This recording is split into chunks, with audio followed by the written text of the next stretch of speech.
may find the climate of Casablanca a trifle warm, Major. Oh, we Germans must get used to all climates, from Russia to the Sahara. But perhaps you were not referring to the weather. What else, my dear Major?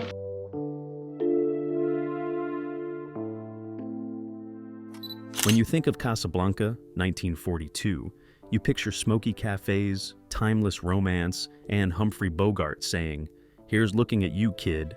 But behind the film's legendary status lies a trove of strange, heartbreaking, and unbelievable secrets.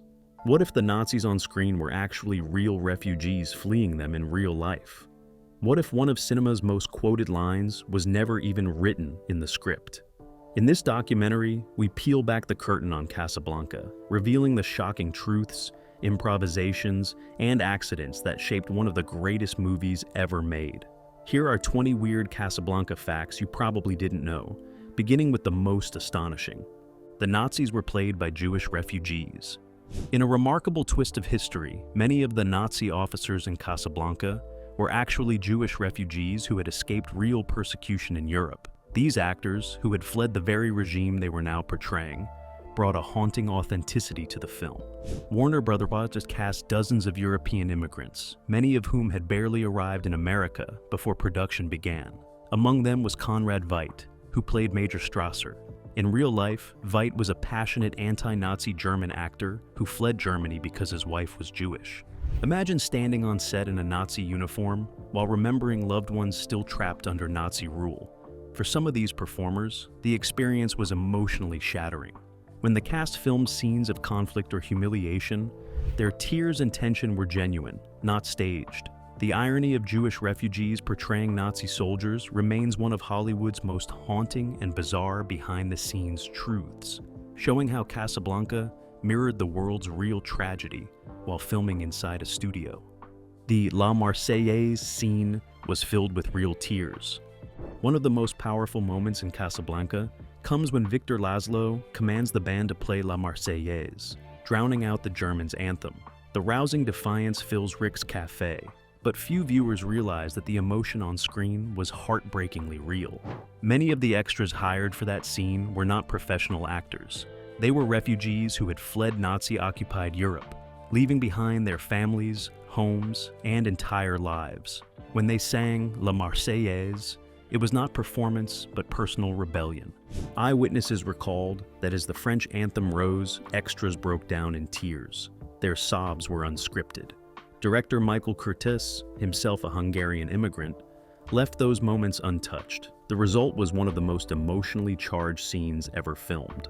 What audiences saw in theaters was not just a piece of acting, but the raw pain and hope of real refugees reclaiming their dignity through song. It remains one of cinema's most haunting intersections of reality and fiction. Casablanca was never filmed in Morocco. Despite its name, Casablanca was not filmed anywhere near Morocco. Every smoky street, every palm tree, and every fog-filled night was created inside Warner Brothers Studios in Burbank, California. The Casablanca audiences saw was a masterpiece of illusion. Even the famous airport farewell scene was filmed at Van Nuys Airport using miniature planes and painted backdrops to create the misty runway. The effect was so convincing that audiences believed they were seeing North Africa at war. World War II made overseas filming impossible. Material shortages, travel restrictions, and global danger forced the filmmakers to build the entire city within the safety of a studio. Set designers recreated Moroccan architecture with intricate latticework and hand-painted tiles, transforming sound stages into believable foreign streets. It is one of the strangest facts about the movie. A story set in North Africa was filmed entirely in California. Yet, through lighting, fog machines, and expert craftsmanship, Warner Brothers turned illusion into reality. "Play it again, Sam" was never said. Few misquotes in film history are as famous as "Play it again, Sam," yet the truth is, no one in Casablanca ever says that line. In the actual dialogue, Ingrid Bergman's Ilsa pleads, "Play it once, Sam, for old time's sake." Later, Rick tells the pianist, "You played it for her, you can play it for me. If she can stand it, I can. Play it." Finally, he adds, "Play it, Sam, play as time goes by." The supposed quote, "Play it again, Sam," was invented by audiences and repeated so often that it became accepted as fact. The misquote gained so much traction that Woody Allen used it as the title of his 1972 film, forever cementing the non-existent phrase into pop culture. This curious distortion shows how movie myths form over time. Audiences remember how a line felt, not necessarily how it was said. In Casablanca, myth became memory, and memory became legend. "Here's looking at you, kid" was improvised. One of the most iconic lines in cinematic history was never part of the script. "Here's looking at you, kid," spoken tenderly by Humphrey Bogart, was improvised during production. According to reports, Bogart often said the phrase while teaching Ingrid Bergman to play poker between takes. Director Michael Curtis overheard it and suggested he use it in a scene. The line's natural charm fit perfectly with Rick's understated love for Ilsa. Unlike grand romantic declarations, this line carried quiet strength. It was simple, affectionate, and unpolished. Yet, it became immortal. The improvisation reflected Bogart's own unassuming personality and gave Casablanca one of its most enduring quotes. During production, the script changed almost daily. Actors frequently received new dialogue hours before filming. In that creative chaos, small moments of authenticity shone through. None more memorable than this improvised gem. Today, "Here's Looking at You, Kid" stands as a symbol of bittersweet love and cinematic magic born out of spontaneity. Bogart's height and camera tricks. On screen, Humphrey Bogart's Rick Blaine appears confident, composed, and taller than life. But off-screen, Bogart faced a peculiar challenge. He was shorter than his co-star Ingrid Bergman. Standing at about 5 feet 9 inches, he needed a few tricks to appear the dominant leading man. To maintain the illusion of height and balanced romantic framing, the crew used creative solutions. Bogart often stood on wooden boxes or platform shoes during close-ups, while Bergman was sometimes asked to slouch slightly or sit on lower stools during seated scenes. In wide shots, Curtiz and cinematographer Arthur Edison carefully angled the camera to make Bogart appear taller. These subtle adjustments were vital to preserving Rick's commanding presence. Bogart's charisma was undeniable, but in the Hollywood of the 1940s, even a few inches could alter the illusion of strength and authority expected of a male lead. The irony is that despite all the cinematic trickery, Bogart's performance towers over nearly every other leading man in film history. His presence was measured not in inches, but in impact. The script was still being written during filming. Most Hollywood productions begin filming with a finished script. Casablanca was not one of them. The movie started shooting in 1942 before the writers even knew how it would end. Actors received script pages only days or hours before filming their scenes. Ingrid Bergman once admitted she played her role uncertain of whether Ilsa would end up with Rick or her husband, Victor Laszlo. This confusion added genuine emotional tension to her performance. The script, adapted from the unproduced play Everybody Comes to Rick's, went through several rewrites by the Epstein brothers and Howard Koch. Producer Hal Wallace oversaw constant adjustments, adding new lines, refining dialogue, and reshaping scenes as filming progressed. Ironically, the uncertainty worked in the film's favor. The emotional confusion and realism on screen mirrored the chaos of war and love in the story. By the time the final line, "This is the beginning of a beautiful friendship," was recorded in post-production, the writers had created an accidental masterpiece born from improvisation and pressure. What could have been a disaster became proof that creative spontaneity sometimes produces cinematic perfection. The letters of transit were pure fiction. The mysterious letters of transit that drive Casablanca's entire plot are among the film's most famous elements. But here's the twist: they never existed. In the film, these documents supposedly grant safe passage out of Vichy-controlled Morocco, no questions asked. Everyone in Rick's cafe is desperate to obtain them. But the so-called letters of transit were completely fictional, invented by the screenwriters as a convenient plot device. During the 1940s, no such papers existed in real life that could override multiple government jurisdictions. Yet, the story treats them as priceless treasures, making them the perfect example of a MacGuffin, an object that motivates the characters but has little meaning outside the story itself. Viewers were so captivated by the idea that some believed these letters were real historical documents. In truth, the letters were a writer's clever solution to link the characters' fates. Through this simple invention, Casablanca created one of the most iconic examples of cinematic storytelling magic, something completely fictional that felt entirely real. The film's release was timed with World War II events. The release of Casablanca was not accidental. Warner Brothers has strategically launched the film to align with real events unfolding in World War II. Production finished in August 1942, but its official premiere took place in November, just weeks after the Allied invasion of North Africa. Suddenly, the story of resistance, love, and sacrifice in Morocco felt strikingly relevant. Casablanca, the city, had just become a focal point of the Allied campaign, giving the film an unexpected patriotic resonance. Warner Brothers capitalized on this timing. The studio held the premiere in New York on November 26, 1942, and rolled out the national release in early 1943 to coincide with the Casablanca conference between Roosevelt and Churchill. The coincidence gave the movie a sense of immediacy and importance. Audiences viewed Casablanca not just as romance, but as wartime inspiration. The film's themes of moral courage and resistance echoed real-world headlines, helping transform it from a modest studio project into a cultural phenomenon. In a rare instance of timing and luck, fiction and history met at the perfect moment, and the legend of Casablanca was born. Jack Benny may have had a secret cameo. Among the many mysteries surrounding Casablanca, one rumor continues to fascinate fans. Some believe that famed comedian and radio star Jack Benny made an uncredited cameo in the movie. According to reports from early film enthusiasts, Benny appears briefly in one of the cafe scenes, seated among the crowd. However, no official studio record or credit ever confirmed his participation. The rumor may have started because Benny was a Warner Brothers regular during the same period, frequently visiting the lot where Casablanca was filmed. Even without confirmation, the theory persists. Some film historians have claimed to spot a man resembling Benny in background shots, though the evidence remains speculative. This enduring myth highlights how deeply audiences love uncovering hidden details in classic films. Whether Benny truly appeared in Casablanca or not, the mystery adds an extra layer of intrigue to a movie already rich with secrets. In a film filled with refugees, lovers, and soldiers, perhaps it is fitting that even a comedian's rumored cameo could find a place in its legend. A Nazi extra's real-life escape from Hitler's Germany. Many of the extras seen in Casablanca were not just actors. They were real refugees who had fled Nazi-occupied Europe. Among them were men and women who had once lived under the terror of Hitler's regime, now cast to portray the very soldiers, prisoners, and exiles they had escaped from. The emotional centerpiece of this truth is the La Marseillaise scene.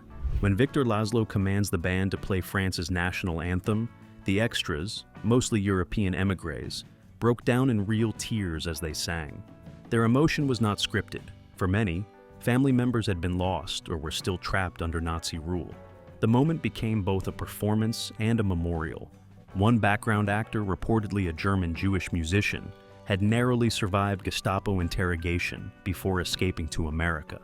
Ironically, he found himself wearing a Nazi uniform on set.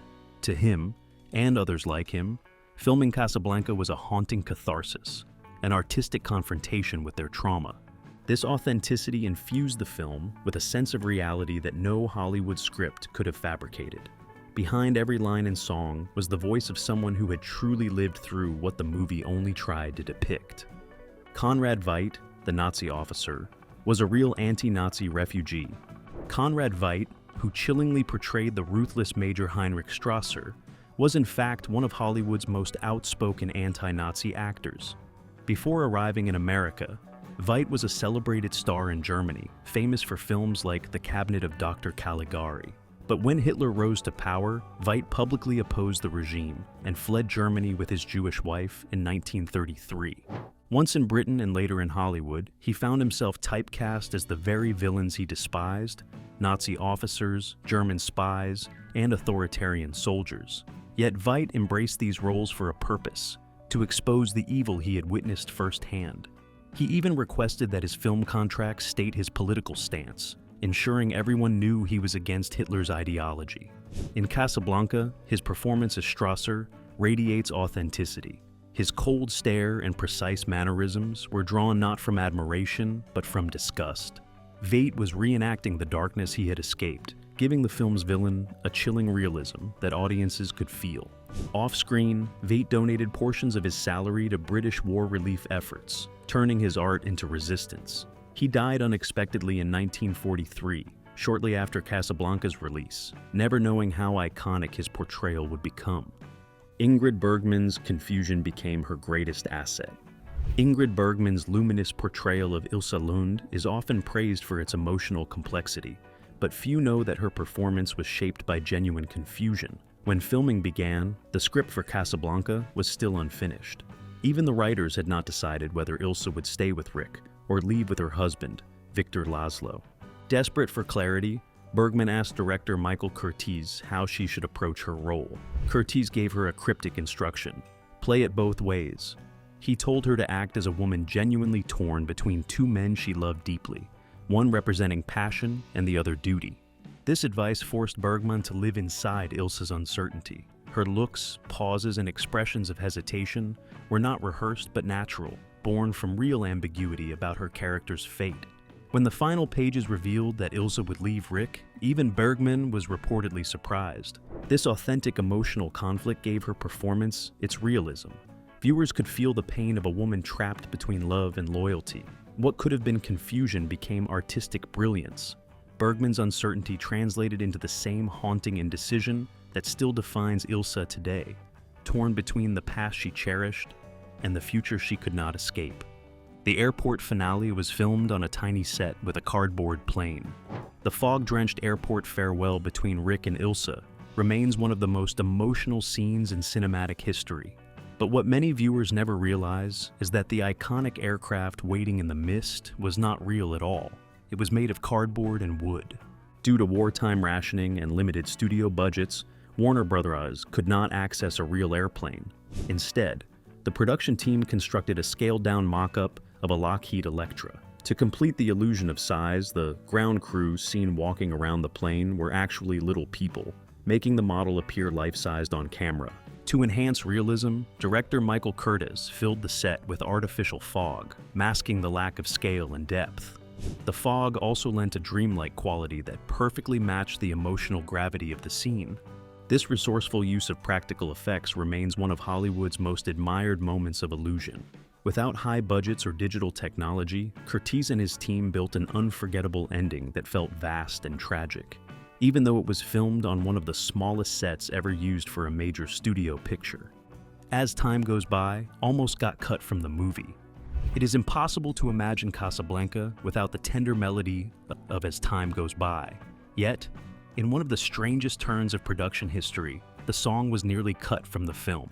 Composer Max Steiner, famous for Gone with the Wind, disliked the tune and proposed replacing it with an original composition that better matched his musical style. However, by the time Steiner made the request, Ingrid Bergman had already completed her scenes, and she had cut her hair short for her next role in For Whom the Bell Tolls. Reshooting her scenes was impossible, and the song stayed. Ironically, Steiner later incorporated the melody into his orchestral score, elevating it into the film's most unforgettable theme. As Time Goes By, written by Hermann Hupfeld in 1931, became the heartbeat of Casablanca, symbolizing lost love, nostalgia, and the unchanging passage of time. The song's near deletion has become one of Hollywood's most famous what-ifs. What was once nearly discarded ended up becoming the emotional anchor of the entire movie. 8 decades later, its first line, "You must remember this," remains one of cinema's most timeless echoes. A mythic Casablanca, not the real one. Picture the bustling, exotic city of Casablanca, Morocco, as depicted in the 1942 classic. The smoky ambiance of Rick's cafe, the crowded souks, the wartime intrigue. It feels so vivid, so real. Yet, here's the twist. The Casablanca you see on screen is more Hollywood fantasy than factual geography. The real Casablanca, a port city on Morocco's Atlantic coast, was a busy trade hub in the 1940s, but it lacked the romantic, shadowy allure crafted by Warner Bros. The film's version leans heavily on Orientalist stereotypes, conjuring a dreamlike North Africa filled with mystery and danger. Streets teeming with spies and refugees, that's a cinematic invention, not a documentary snapshot. The production team, confined to a Hollywood soundstage due to wartime constraints, built a mythic city using set designers' imaginations, not travel guides. Even the airport, central to the film's climax, was a dressed-up Van Nuys runway in California, not a Moroccan airfield. This disconnect adds to the film's charm. It's a love letter to a place that exists only in our collective imagination. For audiences in 1942, this Casablanca was an escape, a wartime fable. Knowing this, the film's magic feels even more remarkable, a testament to storytelling over reality. The Hays Code shaped the ending. In Casablanca, the heart-wrenching choice Ilsa makes to leave Rick and return to her husband Victor Laszlo feels like pure storytelling. But behind this decision lies the iron grip of the motion picture production code, known as the Hays Code. Enforced in the 1930s and 1940s, this set of moral guidelines dictated what Hollywood films could show: adultery, forbidden, immoral endings, unacceptable. The code demanded that marriage and virtue prevail, which meant Ilsa could not abandon her husband for Rick, no matter how much audiences rooted for their romance. This regulation shaped the film's bittersweet climax, ensuring Ilsa boarded that plane with Laszlo, preserving moral order. Without the Hays Code, might Ilsa have stayed with Rick? It's tempting to wonder. The code's influence wasn't just about censorship. It forced writers to craft a resolution that felt noble, yet tragic, elevating the film's emotional weight. This behind-the-scenes pressure reveals how external forces molded Casablanca into a story of sacrifice over passion. It's a reminder that even cinematic masterpieces were bound by the cultural rules of their time, making the film's enduring appeal all the more impressive. A script in constant flux. Imagine filming a movie as iconic as Casablanca without a finished script. Astonishingly, that's exactly what happened. While credited to Julius and Philip Epstein and Howard Koch, the screenplay was a chaotic work in progress during production. Multiple writers, including uncredited contributors like Casey Robinson, rewrote scenes daily. Producer Hal Wallace also tinkered with dialogue, and even the actors, including Humphrey Bogart and Ingrid Bergman, were left guessing about the story's outcome. Would Rick and Ilsa end up together? No one knew until the final weeks. This uncertainty frustrated the cast, but fueled the film's raw, spontaneous energy. The famous airport scene where Rick sends Ilsa away was finalized late in the process, with debates over whether the ending should be happy or bittersweet. This fluid approach was unusual, even for 1940s Hollywood, where tight schedules were the norm. Yet, this chaos birthed a masterpiece, proving that sometimes creativity thrives under pressure. The script's constant evolution makes Casablanca's polished final product all the more miraculous, a testament to the collaborative, if messy, genius behind the scenes. A modest budget, a massive legacy. In 1942, Casablanca was just another Warner Brothers project, not a guaranteed classic. Its budget, estimated between $878,000 and $1 million, was modest for a studio film, especially given wartime resource constraints. Sets were recycled, and production was rushed to capitalize on the Allied landings in North Africa. No one predicted the film would become a cultural juggernaut. Its box office success, grossing over $3.7 million initially, was strong but not record-breaking. What makes this fact remarkable is how this low-stakes gamble became one of cinema's greatest triumphs. The modest budget forced ingenuity, recycled sets from other Warner Brothers films, a single exterior shot at Van Nuys Airport, and a reliance on sharp dialogue over lavish effects. This lean approach amplified the film's intimate, character-driven power. Decades later, its profitability continues through re-releases, merchandise, and cultural cachet. Casablanca proves that a film doesn't need a blockbuster budget to achieve immortality. It needs heart, timing, and a touch of magic. A timeless legacy fueled by oddities. Over 80 years since its release, Casablanca remains a cinematic titan. Its dialogue quoted in everyday conversations, and its scenes etched into pop culture. In 1989, it was among the first 25 films selected for the Library of Congress National Film Registry, cementing its status as a cultural treasure. What makes this legacy so fascinating? The oddities we've explored: Jewish refugees playing Nazis, real tears in the La Marseillaise scene, a mythic city built on a Hollywood backlot. These quirks don't just add trivia, they deepen the film's soul. The chaotic script, improvised lines like, "Here's looking at you, kid," and the Hays Code's moral constraints shaped a story that resonates across generations.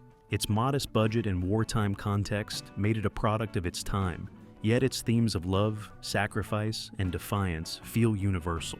Casablanca's enduring appeal lies in its imperfections, its behind-the-scenes struggles, and the raw humanity of its cast and crew.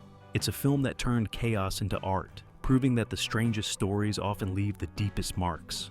80 years after its release, Casablanca remains a cinematic enigma. Born from chaos, rushed writing, and uncertain direction, it somehow achieved artistic perfection. Every frame carries a strange balance of accident and purpose, of wartime urgency and eternal truth. Beneath its romance lies a profound study of sacrifice, loyalty, and moral awakening. Rick's Cafe became more than a setting. It became a metaphor for a world in turmoil, searching for decency in the face of despair. What began as a modest studio project transformed into a cultural compass. Its dialogue became language itself, its characters archetypes of human choice. The film reminds us that greatness often emerges from imperfection, and that art sometimes reveals its deepest meaning only through struggle. In every age, Casablanca still speaks. Whether in moments of loss, courage, or love, we return to that foggy airport and hear Bogart's steady voice. We'll always have Paris. It is not just a farewell. It is a promise that love and principle can coexist, even when the world is falling apart.